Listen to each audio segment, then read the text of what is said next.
বাপে থাকতে বাপের খবর নেই না, বাপ থাকতে বাবার জিজ্ঞেস করে না। বাপটা কাশতে কাশতে সারাদিন কাটাই, রাত কাটাই। মা শীতের দিনে শাড়ি কাপড় পেছাইয়া ঘরের কোনায় পড়ে থাকে। আর সন্তান ঢাকা শহর ভালো চাকরি করে, বিদেশ থেকে চাকরি করে, লক্ষ লক্ষ টাকার ফ্ল্যাটের মধ্যে কম্বল দিয়া ঘুমায়। আর বাপ মা কষ্ট করতে করতে মারা গিয়েছে। আর এই বাপ মা যখন মারা যায়, দুনিয়ায় থাকা অবস্থায় খবর না নেওয়া সন্তানগুলো বাপ মা মারা গেলে আবার জেফত করে। কাজ হইব? কথা কেন আব্বা? হজ করলে কাজ হইব? আমার ডাইরেক্ট কথা, আমার সোজা কথা। আমি এত কিছু বুঝি না। অন্তত মারে যদি সুন্দর একটা বাসা করে ডাক দেন, অন্তত সুটকির ভর্তা দিয়েও যদি লইয়া বইয়া ভাত খান, আর মা যদি শাড়িটার মধ্যে বয়া যদি হাতটা বাড়াই দিতে পারে, আল্লাহ, দেখবেন সন্তান ফতে গাজীর মতন ওলি আল্লাহ হয়ে গেছে। এটা রিয়েলিটি, এটা বাস্তবতা। মার দোয়ায় সন্তান ওলি হয়, এতে কোনো সন্দেহ? কারা কারা মায়ের পক্ষে? বাবার পক্ষে কে কে আছেন? দুই হাত সোজা করেন। আমরা কবরে যাওয়ার আগে রসুলকে মহব্বত করতে চাই কি চাই না? ওলি আল্লাহর মহব্বত চাই কিনা? মা বাবার মহব্বত চাই কিনা? পরিবার পরিজনের সাথে ভালো ব্যবহার চাই কিনা? বড়কে শ্রদ্ধা করা চাই কি চাই না? নেশা করার দরকার আছে? সবই কমু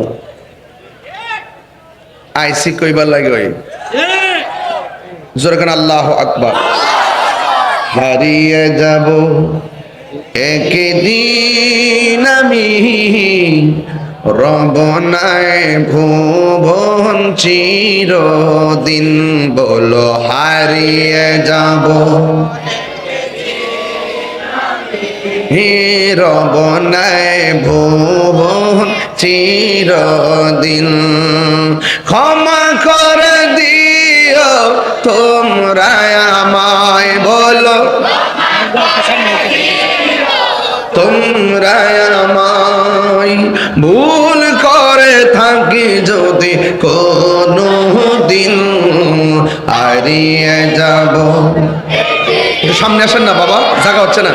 হে রব নাই ভুবন চিরদিন, বলো হারিয়ে যাব একদিন হে রব নাই ভুবন চিরদিন। বাসে বাগানে বা গরুস্থানে হয়তো দিবে মোরে কহব, বাসে বাগানে বা এ হয়তো দিবে মোরে কহব। তোমরা আমায় যাবে ভুলে, রাখিবে না জানি কোনো খবর।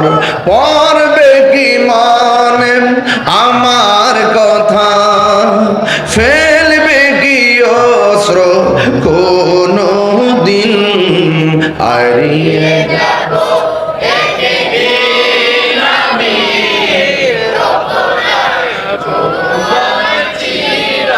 দিন বলো হারিয়ে যাব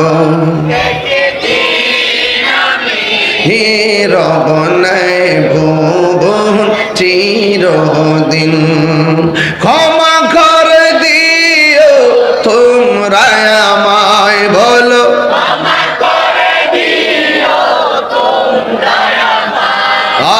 ভুল করে থাকি যদি কোনো দিন, হারিয়ে যাব রব নাই ভুবন চিরদিন, বলো হারিয়ে যাব আর রব নাই ভুবন চিরদিন। একটা জবান বন্ধ রাখবেন না, মোহব্বতে মায়ার সুরে বলুন সুবহানাল্লাহ। ফতেগাজী শাহ সুলেমান ফতেগাজী বাগদাদী রহমাতুল্লাহ আলাইহি ইসলামী সুন্নি যুব সংঘের উদ্যোগে ষষ্ঠ সুন্নি মহাসম্মেলনে আগত আশিকিন জাকিরিন ও মুহিব্বিন পাগলের দল, জবান খুলে বলেন হায়াতের মালিক কে? আল্লাহ রাব্বুল আলামিন বলেন মিনহা وفيها نعيدكم ومنها نخرجكم تارة أخرى আল্লাহ রাব্বুল আলামিন বলেন এই মাটি থেকে তোমাকে সৃষ্টি করা হয়েছে, সেখানেই তোমাকে দাফন করা হবে। আর এই জায়গা থেকে একদিন উলঙ্গ অবস্থায় উঠাইয়া তোমাকে হাসরের ময়দানে একত্র করা হবে। সেই ময়দানে পাপ পুণ্যের হিসাব করা হবে। একটা মানুষের কয়েকটা ঘাট আছে, একটা ঘাট থেকে একটা ঘাট বড় ভয়ঙ্কর।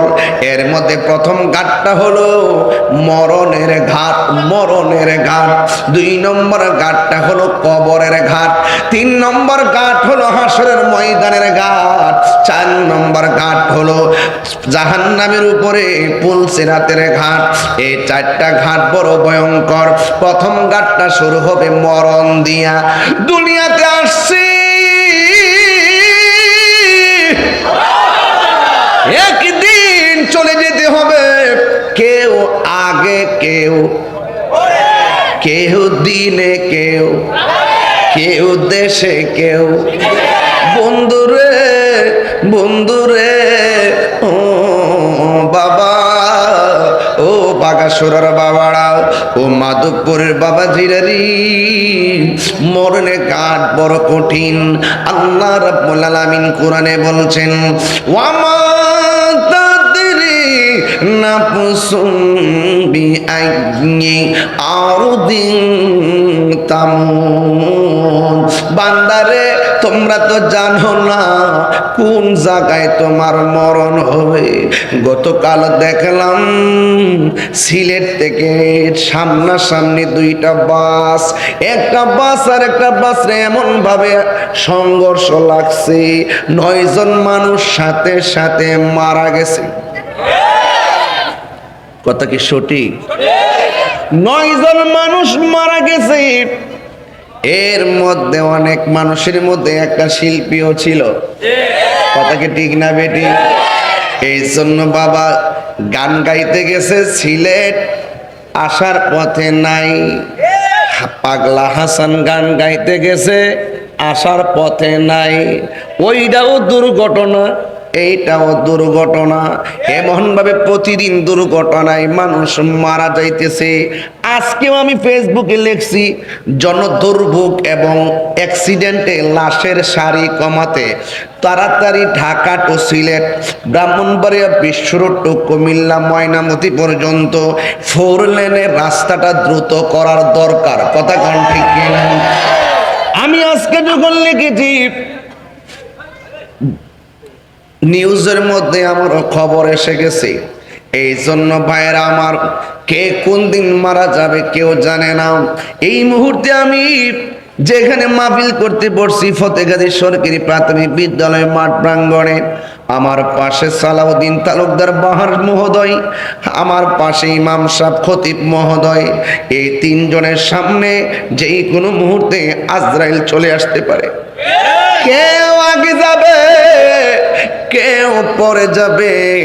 যদি আমি জানতাম আমি সবার আগে মারা যাব, আর সময়টা যদি আল্লাহ আমারে জানাইয়া দিত, ওয়াজ মুখ দিয়া আইতো না, খাওয়ার মুখ দিয়া ঢুকতো না, মরণ টেনশনে ঘুম খাওয়ান হারাম হইয়া যাইত। আল্লাহ বলেন তুমি তো জানো না কোন জায়গায় তোমার মরণ হবে। ও বন্ধু, কোন জায়গায় কিভাবে মরবো আমি আপনি জানি না। এই জন্য জবান খুলে বলুন হায়াত মৌতের মালিক কে? এখন প্রশ্ন করতে পারেন আল্লাহকে, আল্লাহকে এটা জানেননি? কই ইন্নাহু হুয়া ইউবদি ওয়া ইউঈদ। আল্লাহ হলো তিনি যিনি তোমার শুরুর মালিক, যিনি তোমার শেষের মালিক। এই জন্য আমার শুরু হইছে জীবন দিয়া, শেষ হবে মরণ দিয়া। কথা কোন ঠিক কিনা?